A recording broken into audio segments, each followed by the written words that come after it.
Well, I think when you first decide to become a foster parent, that's a really, really big decision.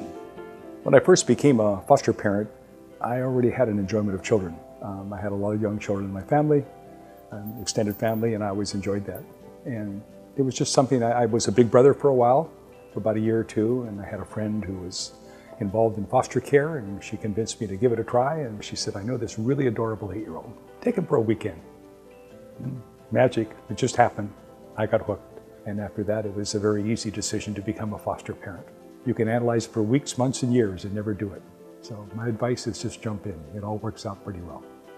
So my life before coming into Dan's home, I was in residential, and I was in this one residential place for 8 years. And before that, I was probably in 30, 40 different foster homes. It was just tough. When I was told that I was going to be moving in with Dan, I was a little bit scared, but I was happy at the same time because finally I got to be in a family, so I was happy about that. He sent me a book about just who he was, a picture of like what my bedroom would be like, what he does. So everything that was in the book I just really liked, so I decided to give him a chance. It took about 6 months. We started with day visits and then gradually went longer and longer over time until finally I moved in. The first night I moved in, I was a little bit scared. I don't know, it felt different. It felt like I was safe, and it was just weird being by myself in a home. When I first saw my bedroom, I thought it was the biggest bedroom I've ever had. It was my own room to do whatever I wanted to. Transitioning into a family, it wasn't that difficult once I got used to it. Maybe like the first couple days, but then after like a week I was like going everywhere and doing everything, so it was pretty fun and pretty easy. I loved it, and I'm glad that I did it.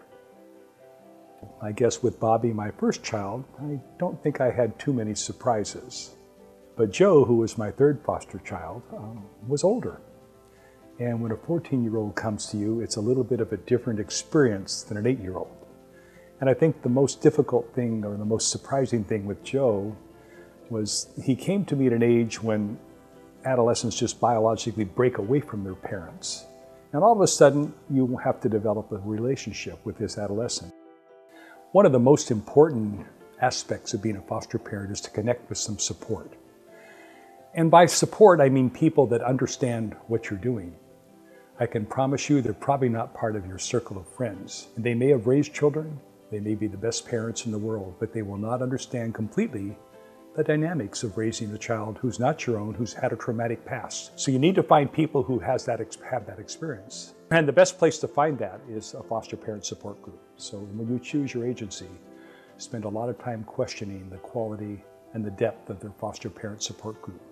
That one resource can make or break the arrangement. So I think I've learned that's an important focus for a beginning foster parent. Make sure you have good support. I think a kid, when he first moves into a foster family, he really needs to know that the parent is going to stick with him no matter what. I did trust Dan more and more as time went on. At first, I really didn't know what to think of him. I thought he was just a staff member or something like that. I tested Dan a lot by acting up to see if he was really committed to being a foster parent, and he never disappointed me. I would give the following advice to foster parents. Just do it. Jump in the water. I think you'll find it an enjoyable experience. Make sure your expectations are reasonable and just enjoy the ride. It's a great ride. If you're thinking about being a foster parent, you should do it because it's so much fun and the reward is great. Kids need families to grow up. That's just what they need.